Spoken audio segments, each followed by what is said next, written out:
ভোটের আগে অস্ত্রের মহড়া। জাতীয় নির্বাচন ঘিরে চলছে আগ্নেয়াস্ত্রের ব্যবহার।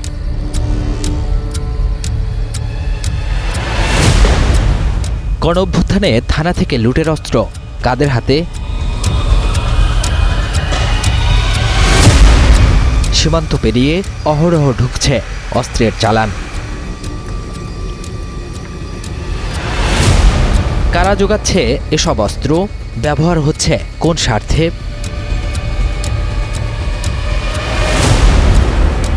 ভোটের আগে সীমান্ত দিয়ে কিভাবে ঢুকছে অস্ত্র? দেখুন স্টার নিউজের অনুসন্ধান।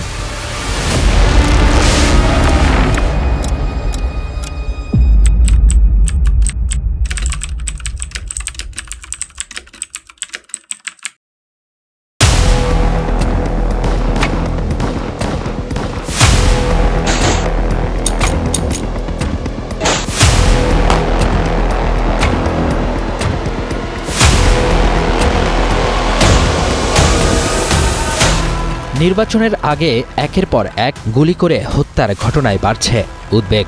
কখনো রাজনৈতিক বিরোধ, কখনো আধিপত্য বিস্তার। কারণ ভিন্ন হলেও অস্ত্র এক।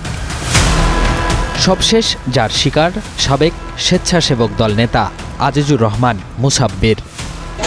গত ৭ জানুয়ারি রাতে রাজধানীর পশ্চিম তেজতুরি পাড়ায় তাকে গুলি করে হত্যা করে আততায়ীরা।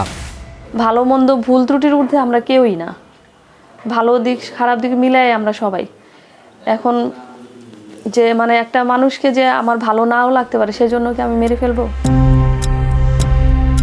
মুসাব্বির খুনের ঘটনায় 4 জনকে গ্রেপ্তারের পর বেরিয়ে আসছে নানান তথ্য। স্ত্রী সুরাইয়া বেগম জানান, 2020 সালে ঢাকা মহানগর উত্তরের 26 নং ওয়ার্ডে কাউন্সিলর পদে নির্বাচন করেছিলেন তার স্বামী। আসন্ন নির্বাচনেও চেয়েছিলেন প্রার্থী হতে। তবে ঠিক কী কারণে খুন হলেন সেটি অজানা। এর আগেও নির্বাচন করেছে, এখনও সামনে নির্বাচন করার চিন্তাভাবনা ছিল। তো ও যখন নির্বাচন করার চিন্তাভাবনা ছিল তখন আর কি ওর একটা ছিল, যেহেতু আমি আমার এলাকা থেকে ওয়ার্ডের থেকে আমি নির্বাচন করব, তো এখানে কোনো রকমের কোনো চাঁদাবাজি বা কোনো কিছু এগুলো আমি করতে দিব না। যে আমি নিজেও কোনো কিছু করব না, খারাপ কোনো কিছু বা বাইরের কেউ এসে চাঁদাবাজি করবে এগুলো আমি কাউকে করতে দিব না। তো এগুলো নিয়ে ও যে চাঁদাবাজদের বিরুদ্ধে মানববন্ধন এগুলো করছিল। শরীফ ওসমান হাদি মুসাব্বির হত্যাসহ দেশের বিভিন্ন এলাকায় অন্তত 12টি খুনের ঘটনা বিশ্লেষণে দেখা যায় বেশিরভাগ হত্যাকাণ্ডে ব্যবহার হয়েছে আগ্নেয়াস্ত্র। উদ্ধার হওয়া অস্ত্রের মধ্যে অধিকাংশই পিস্তল ও রিভলভার। প্রশ্ন হলো, এসব অস্ত্রের উৎস কোথায়? নির্বাচনের আগে কারা যোগান দিচ্ছে এমন অস্ত্র?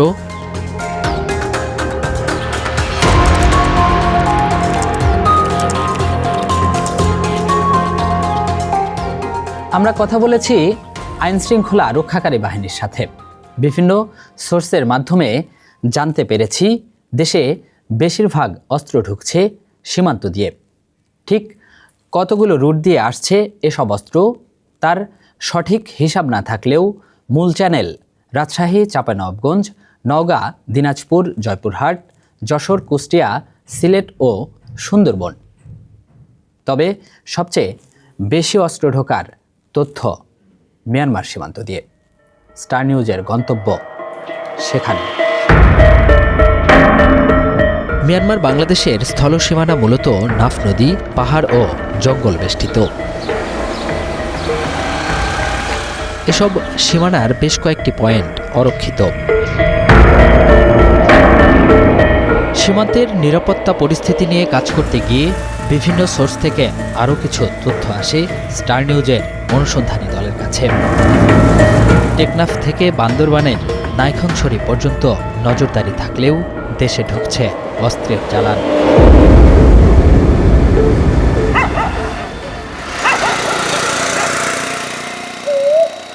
রাত যত গভীর হয় সীমান্ত ততটাই সংবেদনশীল। এ সময়ে আরও জোরদার করা হয় বিজিবির নিরবিচ্ছিন্ন টহল। মিয়ানমার সীমান্তে ঘুমধুম 0 পয়েন্ট। দুর্গম পাহাড়ি এলাকা থেকে নদীপথ সবখানেই নজরদারি।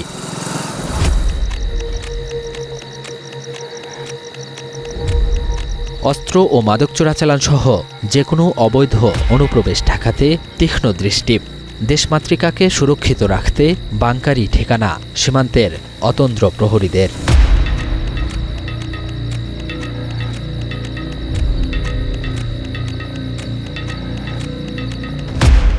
সীমান্ত এলাকাতেও মোড়ে মোড়ে চেকপোস্ট। লক্ষ্য একটাই, নিরাপত্তা ও চোরাচালান প্রতিরোধ। এত নিরাপত্তার আড়ালেও দেশে ঢুকছে অস্ত্র।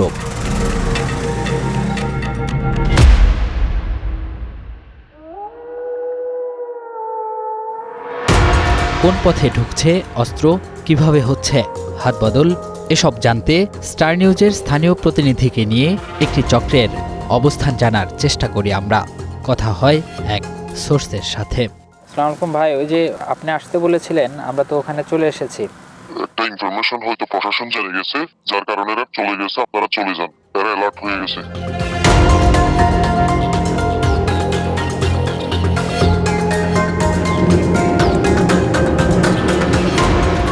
অস্ত্র চোরাচালান চক্রকে শনাক্ত করতে আমরা বেশ কয়েকজন সোর্সের সাথে কথা বলেছি।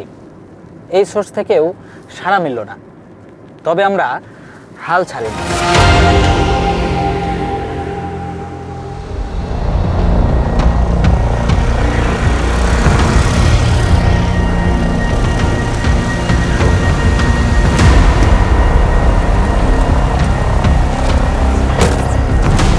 আমরা এমন একজনকে খুঁজে পেয়েছি যিনি অস্ত্র চোরাচালানের রুট সম্পর্কে একটা ধারণা দিলেন। সীমান্ত জেলা থেকে কোন কোন পথে যাচ্ছে এসব অস্ত্র জানালেন সেই তথ্য। এটা হচ্ছে ইগুরুত্তুল, আমার বাইশারিত্তুল, এরপরে নাইকন চরিত্তুল, ফুলচরিত্তু, সোনাই চরিত্তু এবং বালু চরিত্তু, আমার মায়ানমারত্তুল আইয়ের রোহিঙ্গা কলর হাতত আইয়ে G3, G4 এবং ওই চাইনা অস্ত্রহীন বর্মাত্ম ফারাইয়ের বিভিন্ন জায়গার মাঝে প্রচার করে তারা। আমার ডাহা যায়, চিটাং যায়, রাঙ্গুনিয়া যায়, এরপর আমার মুশকালি বিভিন্ন জায়গায় যায়, বাংলাদেশের বিভিন্ন জায়গার মাঝে তারা প্রচার করে আর কি।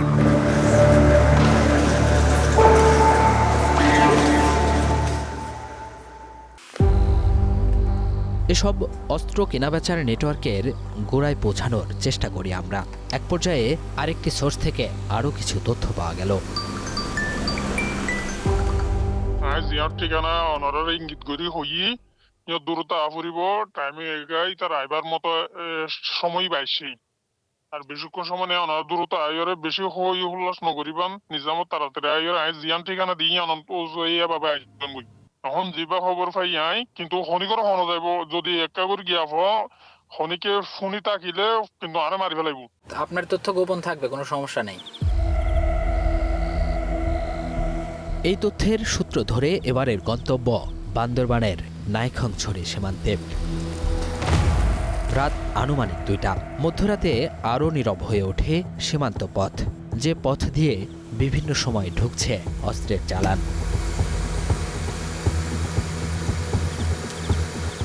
সোর্সের মাধ্যমে আমরা সেই চক্রের সাথে যোগাযোগ করি। কী ধরনের অস্ত্রগুলি কেনাবেচা হয় সেটি জানতে চাই আমরা। আইনশৃঙ্খলা বাহিনীকে না জানানোর শর্তে চোরাচালানের তথ্য দিতে রাজি হন তারা।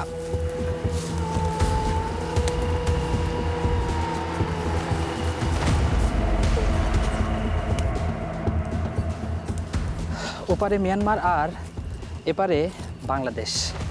খানিকক্ষণ হাঁটলে আমরা সেই পথে পৌঁছাবো। তথ্য রয়েছে ওই পথ দিয়ে আসবে অস্ত্রের চালান।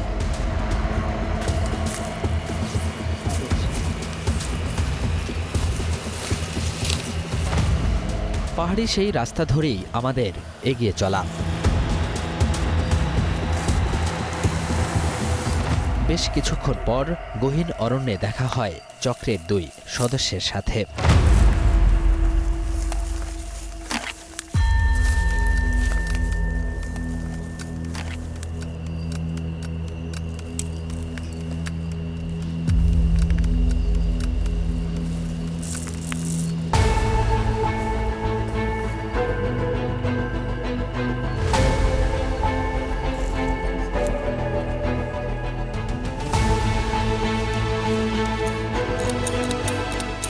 অস্ত্রগুলো কি ধরনের?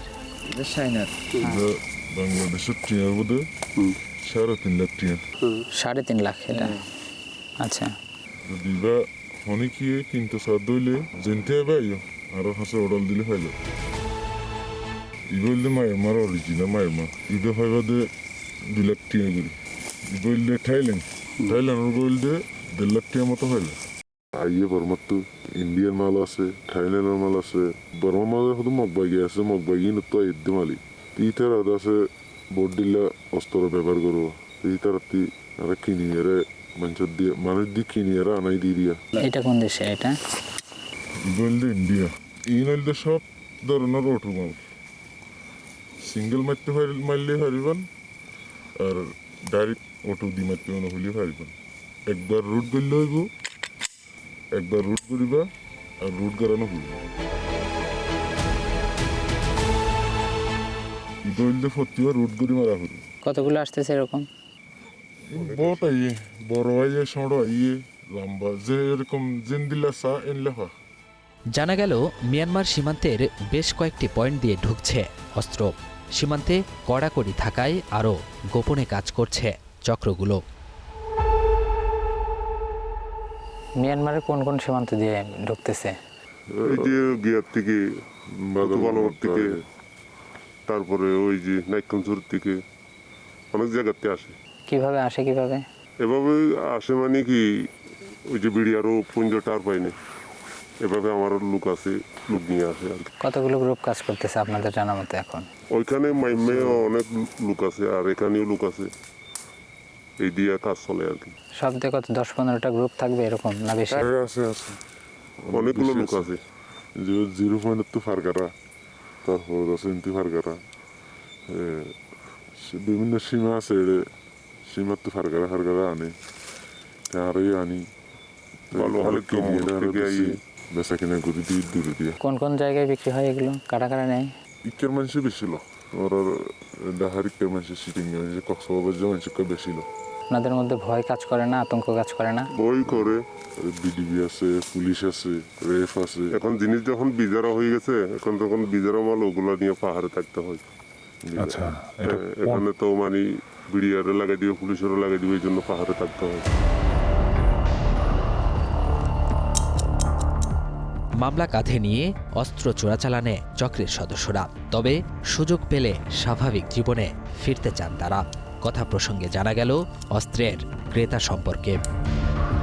নির্বাচন চলো বলে বিভিন্ন ধরনের মানুষে অর্ডার দিয়ে থাকে, তারারে দিতে গিয়ে এখনও 10-15 এখন বেশিবার আছে আর তারারে বেশি তারা টিয়া পয়সা দিয়ে লই যাবি ম্যাচ এবার নাই এবার মারিয়ারে ঠেরাই করি বাধা আনা বাইদি বিভিন্ন টার্গেট জেনে ম্যাচ নচলে দিবে এটা জীবনে তো নয়।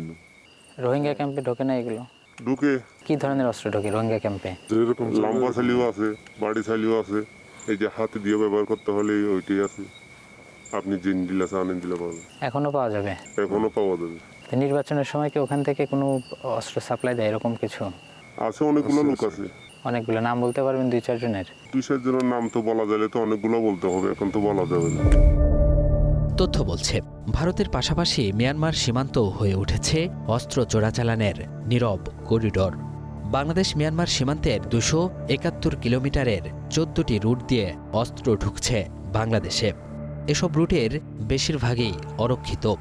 অস্ত্র চোরাচালানে জড়িত ডজন খানেক গ্রুপ, যাদের অধিকাংশই রোহিঙ্গা জনগোষ্ঠীর। বিজিবি ও আইনশৃঙ্খলা বাহিনীর নজরদারি এড়িয়ে প্রাণঘাতী এসব অস্ত্র ঢুকছে দেশে, ছড়িয়ে পড়ছে গ্রাম থেকে শহরে, বিশেষ করে নির্বাচনের মাঠে। জানিয়ে স্থানীয় বাসিন্দারাও উদ্বিগ্ন।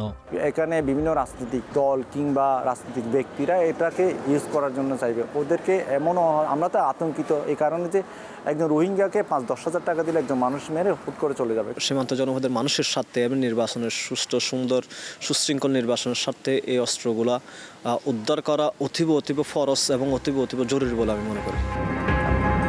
এ তো গেল সীমান্ত দিয়ে অস্ত্র আসার খবর। আইনশৃঙ্খলা বাহিনীর চোখ ফাঁকি দিয়ে চলছে দেশীয় আগ্নেয়াস্ত্রের মজুদ। এমন একটি চক্রকেও খুঁজে বের করেছি আমরা। যেতে হবে কক্সবাজারের চকরিয়ায়।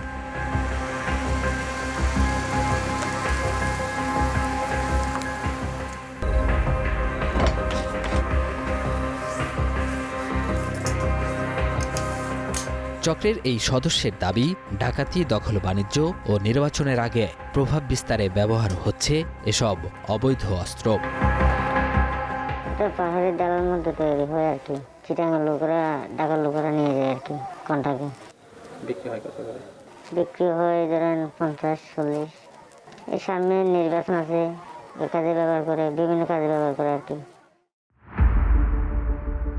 বিজিবির তথ্য বলছে, গত বছরের প্রথম 9 মাসে দেশের বিভিন্ন সীমান্ত এলাকা থেকে দেশি বিদেশি মিলে 1200-ও বেশি আগ্নেয়াস্ত্র জব্দ করেছে সংস্থাটি।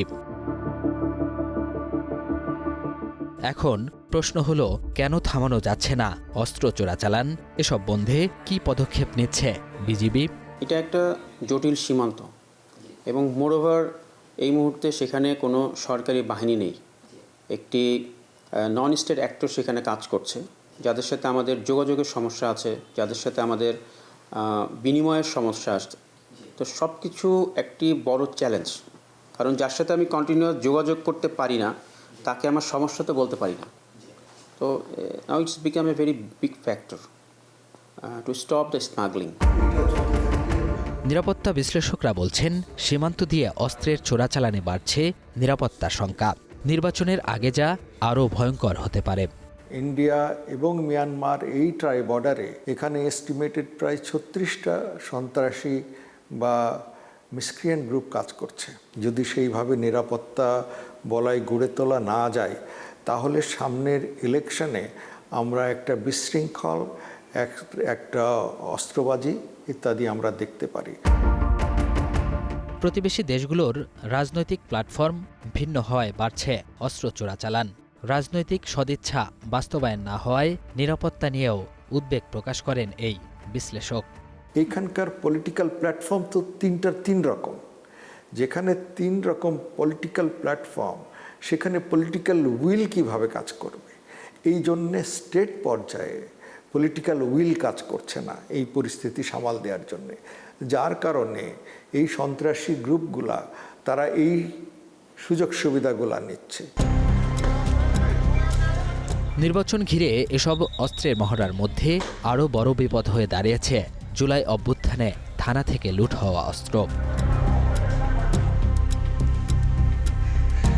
পুলিশের হিসাবে 5 আগস্টের পর 460 থানা ও 114টি ফাঁড়িতে হামলা, অগ্নিসংযোগ ও লুটপাট চালানো হয়।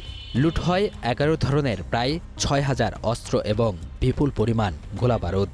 এর মধ্যে এখনও উল্লেখযোগ্য অংশ অপরাধীদের হাতে।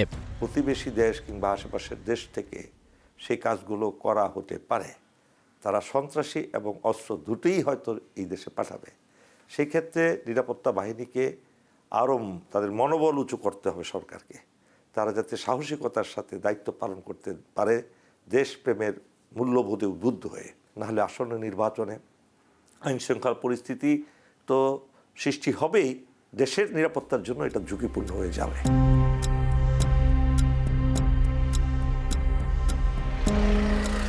সীমান্ত পেরিয়ে আসা চোরাচালানের অস্ত্র আর থানা থেকে লুট হওয়া পুলিশের অস্ত্র দুটোই বড় ধরনের হুমকি। নির্বাচন ঘিরে এই আগ্নেয়াস্ত্রের মহড়া কেবল সহিংসতার আশঙ্কা নয়, জাতীয় নিরাপত্তার সাথে জড়িত। প্রশ্ন হলো, রাষ্ট্র কি সময়মতো এই অস্ত্রের পথ বন্ধ করতে পারবে, নাকি ব্যালটের ছায়ায় বন্দুকই শেষ কথা বলবে?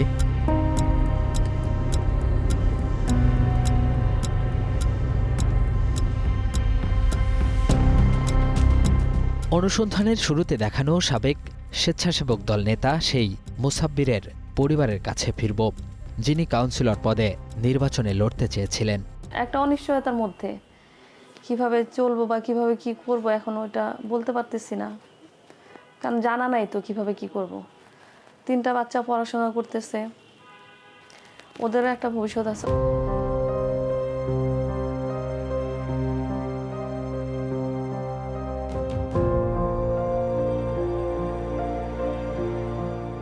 একমাত্র উপার্জনক্ষম ব্যক্তিকে হারিয়ে পুরো পরিবার এখন দিশেহারা। সন্ত্রাসীদের বুলেটের থাবায় সবকিছু যেন এলোমেলো। কেউ যদি পারতো আমার বলার আইনা দিতে, তাহলে এর কাছে আমি যাইতাম। কেউ তার পারবো না, যে বাড়িতে হাসি আর কথার শব্দ ছিল সেখানে এখন শুধুই শোক। মুসাব্বিরকে ছাড়া এই পরিবার এখন অসহায়। বিচার চাই, আমি আর কিছু চাই না, বিচার চাই। আমরা অনেক কষ্ট করছি জীবনে।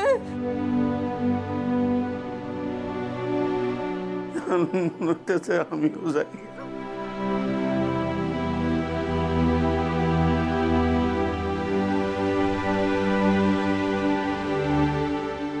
মা সবসময় কয়, বাবা আমার একটা পালাইছে গেল।